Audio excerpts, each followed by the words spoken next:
یوں تو تاریخ اسلام اور تاریخ مہاجر کی ابتدا سے ہر مہاجر گھرانہ کسی نہ کسی صورت سے وابستہ رہا ہے۔ ہم تاریخ مہاجر کی ابتدا پر تفصیل میں جانے کی بجائے تحریک پاکستان سے تاریخ مہاجر شروع کرتے ہیں۔ جیسا کہ آپ کے علم میں ہے، تحریک پاکستان میں سب سے بڑھ چڑھ کر حصہ ان مسلمانوں نے لیا جو بر صغیر کے مسلم اقلیتی علاقوں مثلاً یو پی، سی پی، آگرہ، دہلی اور بہار سے تعلق رکھتے تھے۔ ان اقلیتی علاقوں کے مسلمانوں کی بے پناہ قربانیوں کے بعد جب پاکستان مارد وجود میں آ گیا تو یہ مسلمان اپنے بنائے ہوئے وطن پاکستان کی جانب قافلوں کی صورت میں روانہ ہوئے اور زیادہ تر کراچی، حیدرآباد، سکھر اور سندھ کے دوسرے بڑے شہروں میں آباد ہوئے۔ لفظ مہاجر اسی قوم کی شناخت ہے جس نے 20 لاکھ جانوں کی قربانی دے کر پاکستان بنایا۔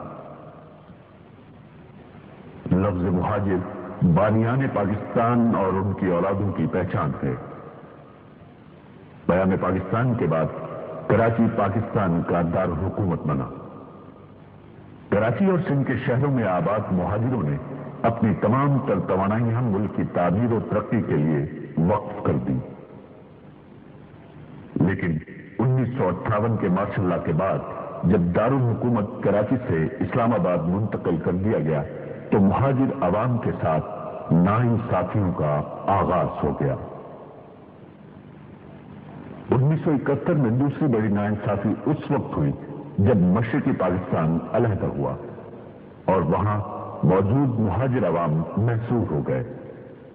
حکومت نے ان کی واپسی کا کوئی خاطر خواہ انتظام نہ کیا۔ 1 یونٹ کے خاتمے کے بعد کراچی سندھ میں شامل کر دیا گیا اور دیہی اور شہری کی بنیاد پر ہر تقسیم کر دی گئی۔ شہری باشندوں پر اہم سیاسی عہدوں، نوکریاں اور تعلیمی اداروں میں داخلوں میں رکاوٹیں کھڑی کر دی گئیں۔ اس طرح مہاجر عوام کے ساتھ ناانصافیاں عروج پہ پہنچ گئیں،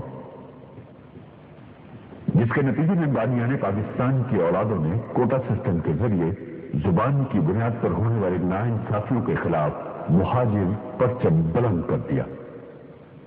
11 جون 1978 کو کراچی یونیورسٹی میں آل پاکستان مہاجر اسٹوڈنٹس آرگنائزیشن کا قیام عمل میں آ گیا۔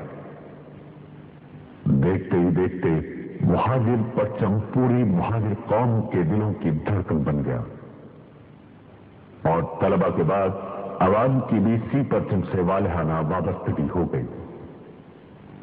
11 مارچ 1984 کو مہاجر قومی موومنٹ کا اعلان کیا گیا اور مہاجر عوام کو کوٹا سسٹم کے خاتمے، محصورین کی واپسی اور ملازمتوں کے حصول جیسے اہم معاملات سمیت ایک پرکشش وعدوں سے بھرا منشور دیا گیا جس کی عوام میں غیر معمولی پذیرائی ہوئی۔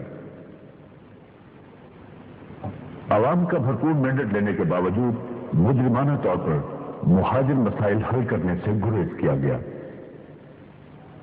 1978 میں قائم ہونے والی آل پاکستان مہاجر اسٹوڈنٹ آرگنائزیشن کے بنیادی اراکین میں ایک نام آفاق احمد کا بھی تھا۔ آفاق احمد کی وابستگی سیاسی یا مصلحت کی وجہ سے نہیں تھی، بلکہ ان کی مہاجر طلبہ تنظیم سے وابستگی مہاجر مسائل کے حل کے لیے سنجیدہ اور پرخلوص تھی۔ جب تمام قربانیاں دینے اور بھرپور مینڈیٹ دینے کے باوجود مہاجروں کے مسائل حل کرنے سے مسلسل گریز کیا جانے لگا اور اسے سیاسی طرز عمل قرار دیا گیا تو آفاق احمد نے شدید اختلاف کا اظہار کرتے ہوئے قیادت سے لا تعلقی کا اعلان کر دیا۔ یہی وجہ ہے کہ انہوں نے اپنی الگ جماعت بنانے کی بجائے صرف قیادت کو مسترد کرنے کا اعلان کرتے ہوئے اپنی جماعت کے ساتھ لفظ حقیقی کا اضافہ کر دیا اور مہاجر حقوق کی جد و جہد جاری رکھی۔ چیئرمین آفاق احمد نے عزم کر رکھا تھا کہ وہ مہاجر حقوق کی جد و جہد ترک نہیں کریں گے اور عوام سے کیے گئے وعدوں کو پورا کرنے کی کوشش کرتے رہیں گے۔ چیئرمین آفاق احمد کے ساتھ مہاجر حقوق کی جدوجہد سے جذباتی وابستگی رکھنے والے کارکنان اور رہنما جوک در جوک شامل ہوتے رہے۔ چیئرمین آفاق احمد نے مہاجر مسائل کے حل کے لیے اپنی سیاسی سرگرمیاں تیز کر دی۔ چیئرمین آفاق احمد نے مہاجروں کو ان کے بنیادی حقوق دلوانے کے لیے حکومت پر دباؤ ڈالنے اور مہاجر عوام کی سیاسی محرومی کا فائدہ اٹھا کر ذاتی مفادات حاصل کرنے والوں کے چہرے بے نقاب کرنے کا فیصلہ کر لیا۔ اس مقصد کے لیے 25 دسمبر 1995 کو شاہ فیصل کالونی میں مہاجر عوام کا تاریخی اجتماع منعقد ہوا، جس میں چیئرمین آفاق احمد نے واضح الفاظ میں کہا کہ آپریشن کی آڑ میں صرف ان مہاجر بیٹوں کا قتل ہو رہا ہے جو مہاجر جذبے سے سرشار ہیں، اور وہ لوگ جو یہودیوں کی ایما پر مہاجر قوم اور ملک و قوم کے خلاف سازشیں کر رہے ہیں وہ محفوظ ہیں۔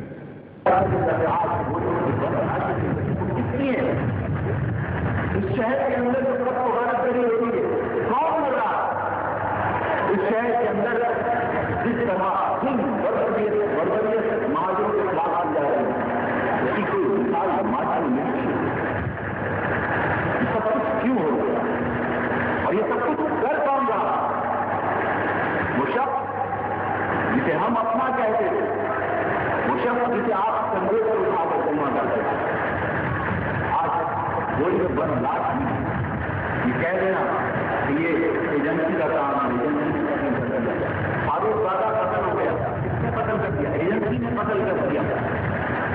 صحیح کمانڈو قتل ہو گیا، کس نے قتل کر دیا؟ ایجنسی نے قتل کر دیا۔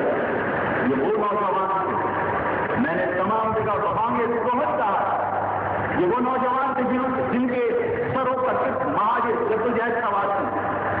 اس مہاجر جدوجہد کے ساتھ نوجوانوں کو اپنے مضمون مقاصد کے لیے الزام کی کرا اور یہ کہہ کر ایجنسی نے قتل کروا رہا ہے۔ انہیں پہلے مضمون ادائیگی کے استعمال اور جب وہ جب کل کسی کے لیے مشکل پیدا کر سکتے تھے انہیں خود یہ کہہ دینا کہ ایجنسی نے قتل کیا جائے۔ آپ کو الطاف کے زمانے میں ایک الطاف مثال کیا کرتا تھا، میں آپ کو سناؤں یاد آ جائے گا۔ ایک بیوبانی غریبی کا بیوبانی کی مثال دے گا وہ کتاب ایک ہری مرچ بیچنے والا بیوبانی کا بچہ، بیوبانی اور بچہ دونوں ایک تھے۔ وہ بچہ کھیتی کے لیے لوگ ڈھیر لگاتے تھے، دوستوں کے ڈھیر میں سے اپنی کھیت نکالا۔ باپ کی شکایت کی، دانت چڑیا یاد ہے، چڑیا دوبارہ پھر اس نے کسی